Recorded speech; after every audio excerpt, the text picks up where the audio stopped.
Do you claim that you are not involved in the disappearance of the rapid response team and 3 of your accomplices? The detective pulled his chair closer and sat in front of me. But I have already told you how it all happened. How many times do I have to repeat the same thing? I answered, shivering from the cold in the interrogation room. Here's what's strange about this case. The man leaned forward, almost lying on the table. At the crime scene, we found traces of struggle and gunfire, pieces of flesh scattered everywhere. But we never found a single body. All attempts to contact the officers who participated in the operation yielded no results. They vanished into thin air. The officer looked at me with puzzlement, searching for answers to all his questions. What's the point of lying to me? I am telling you how it was. I had a choice to end up behind bars. So here's the deal. I am going for coffee now. Then I'll come back and you'll tell me everything again from the beginning. The detective stood up and left the interrogation room, leaving me alone with my thoughts. However, not for long. Just a few minutes later, he came back into the room and put 2 cups of hot liquid on the table. Here's your bitter, but invigorating coffee. He took a cup in both hands, on which bracelets sparkled. Well then, great. Let us begin. Tell me what happened there, and preferably in detail. We have the whole night ahead of us, so there's no need to rush. We always meticulously planned our heists, thinking through every detail, conducting reconnaissance to identify where there was security, where there wasn't, where the video cameras were installed, how many police stations were in the area, and so on. There were 4 of us, and we always worked according to the same plan. 1 person waited in the car, another on the street, and 2 broke in and forced everyone to lie face down. But there were 2 strict rules. The first was no victims. The most we could allow ourselves was a shot in the ceiling, if necessary. The second was that we worked for no more than a minute, meaning we went in, put everyone on the floor, and started grabbing merchandise as quickly as possible. We used 1 car and repainted it no more than 3 times, after which we disposed of it by setting it on fire. And so everything went according to plan in our latest heist. Upon arriving at our destination, Max and I took our weapons, put on masks, and headed for the jewelry store. James stayed on the street to cover us, while Daniel sat in the car and waited. Get down on the floor, damn it, Max yelled first, breaking into the building. Panic, screams, shouts, everything was as usual. Almost all visitors and staff obediently followed our order, except for 1 person, an elderly woman. She stood there, rooted to the spot, and stared at Max, ignoring his firearm argument. She looked like a typical witch from horror movies: dirty greasy hair, wrinkled skin, a long crooked nose, and 1 gray blind eye, which gave her image a special horror and gloominess. "Hey, are you immortal or something?" my partner shouted, pointing his shotgun at the old woman. Then something strange happened, in my opinion, and this became the cause of all subsequent troubles. The woman began to whisper something in an unknown language, and then took out a small cellophane bag from her purse, poured some powder into her hand, and threw it right in Max's face. He immediately coughed and quickly retreated back, like a frightened teenager caught shoplifting in a grocery store. At that moment, my colleague lost control and began waving his gun, threatening to shoot everyone present. As you have already guessed, this incident ruined the whole operation, and I had to drag my partner out onto the street and get out of there as fast as possible. "What the hell was that? You want to go to jail?" I barked at Maxim, climbing into the van and giving him a furious look. Surprisingly, he didn't pay any attention to me. The guy just remained silent and didn't react to what was happening around him, as if there was nobody near him. James and Daniel didn't understand what was going on, and I didn't tell them anything and just ordered them to leave before the police arrived. Soon we reached the hideout that we had prepared in advance. It was an abandoned wooden cabin in the woods that we stumbled upon by accident while exploring the area. It was located in a relatively remote area from the city, and there was no one around except for a couple of suburban houses where mostly elderly people lived. Sitting down at the table, we started discussing what had happened. It was incomprehensible how this could have happened at all. What influenced Max? He didn't even look like himself. Maybe he took something before that, or his nerves gave in. Then different thoughts came to mind, but unfortunately, everything turned out to be much more complicated than I could have imagined. By evening, Max's condition only got worse. His skin turned yellow, there were some blue spots on his body, and his eyes were severely red, as if he hadn't slept for 3 days. We decided to lay our friend down on a mattress in a separate room so he could get some rest, while we sat back at the table and started thinking about the next course of action. I don't remember exactly how long we sat there talking to each other, but at one point our conversation was unexpectedly interrupted by a quiet creak of the door, and in the open doorway appeared the dark silhouette of Max, who stood in place and stared at us. "Hey, buddy, are you awake?" I asked my partner. "How do you feel?" But he didn't answer me anything. "Look at him. He is still silent.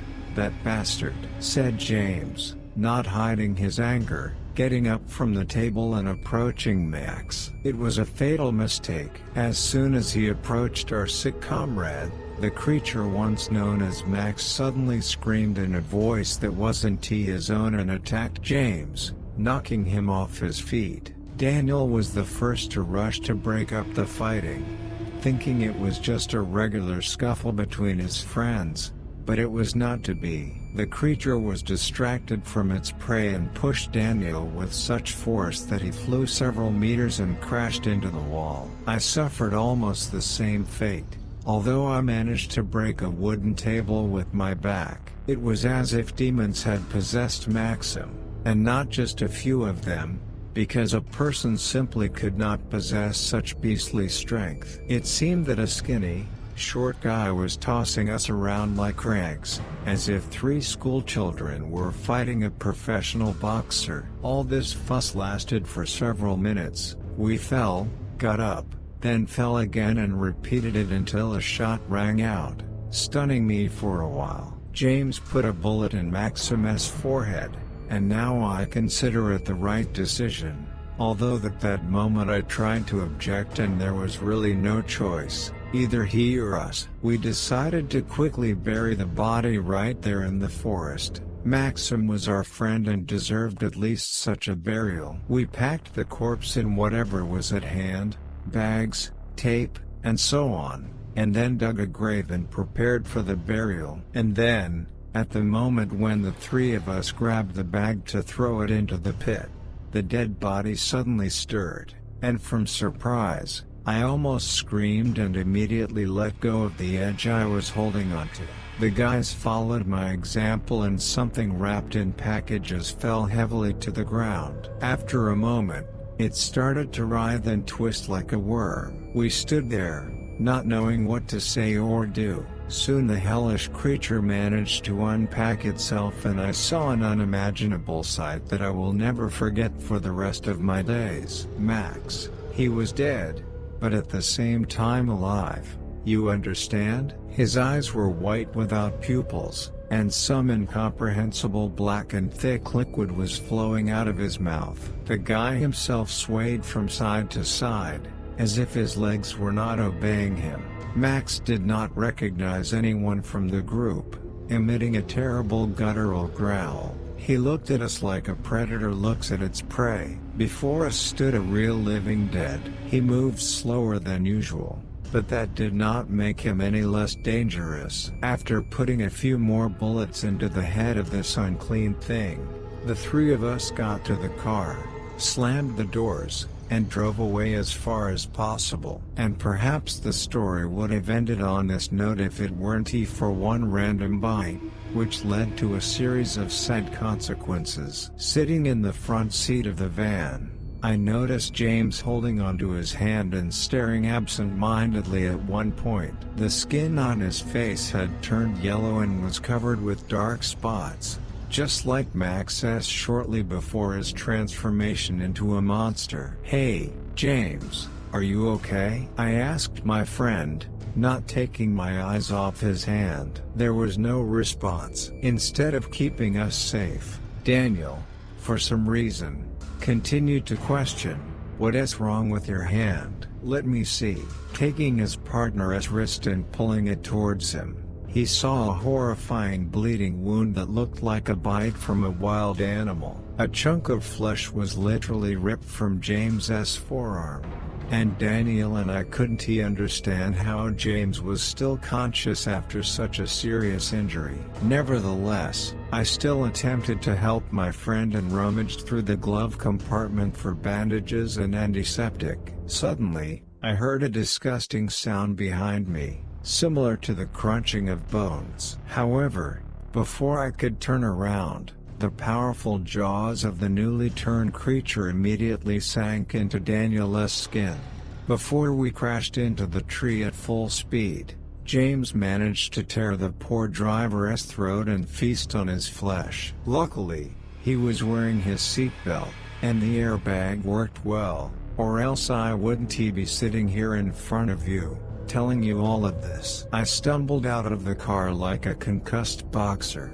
My head was pounding, my bones ached as if I had been beaten with sticks, but I quickly regained my senses and ran away. It was deep night outside, surrounded by woods, darkness, and nothing visible. There were no landmarks, so I had to run blindly, just to get away from those creatures. Soon, I managed to exit the forest and found myself in front of a residential house located nearby the highway. The lights were on in the windows, indicating the presence of the owner who was still awake despite the late hour. Approaching the porch, I began knocking on the door and asking for shelter, promising to pay for it. Eventually, after some time, the door opened. "Son, you should not knock so hard," said the elderly man, standing on the threshold inside the house and holding an old double-barreled shotgun in his hands. "I apologize for the inconvenience,"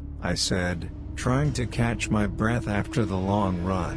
"Please call the police, I need help. Some monsters are chasing me." As proof of my words, a terrible roar came from the side of the forest where I had recently come out, and a human figure emerged onto the road, followed by a second and a third. "Quick, inside the house," the old man said curtly, without taking his eyes off the uninvited guests. The homeowner stood on the doorstep for another half-minute, examining the approaching silhouettes, and then closed the door on all the locks and quickly walked to the living room, where he picked up the phone and called the emergency services. He then returned to me and calmly said, "Everything is okay." The men did not have time to finish what they had planned to say, as at that moment a loud thud on the door distracted us both, and what happened next can only be described as a massacre. Creatures were crawling out of every crevice and pounding on the windows, but the old man and I fought back as best we could with improvised means, trying to buy a little time. Soon, the sound of broken glass came from the kitchen, and James slowly climbed in through the window. He growled, waved his arms, and sprayed saliva mixed with blood. Though my hands were shaking, I was still able to deliver several accurate blows to his head with an axe, but it didn't have much effect. The monster kept getting up again and again, its body turning into a bloody mess, meat flying in all directions, but unfortunately, it didn't stop the creature. It charged like a tank, calmly taking all the damage. Of course, my mind couldn't handle such pressure, and in that moment, I made the only, as it seemed to me then, right decision: to run. By the time I got out through the window to the backyard, my grandpa was already being torn apart, and no one could help him, not even the law enforcement officers who had arrived on the scene and almost immediately engaged in battle with the unclean. Couldn't he do anything? As I moved further away from that fateful house, I could see out of the corner of my eye how the monsters kept attacking the police officers, whose horrible screams could be heard for miles. I don't know how long I ran like that, but soon another police car picked me up. As it turned out, they were heading to the very house I had just managed to escape from. Lucky for me, there was no one there when they arrived. Only scattered body parts and an empty car with the flashing lights on reminded me of the bloody massacre that had unfolded before my eyes. She did all of this, officer. I don't know how, with magic or something else, but she managed to curse us. We all doomed. Doomed not to die, but to something worse. I know this, and I also know they'll find me. They'll come for me. They'll definitely come, and then it's better to shoot me. And don't forget to leave some bullets for yourself.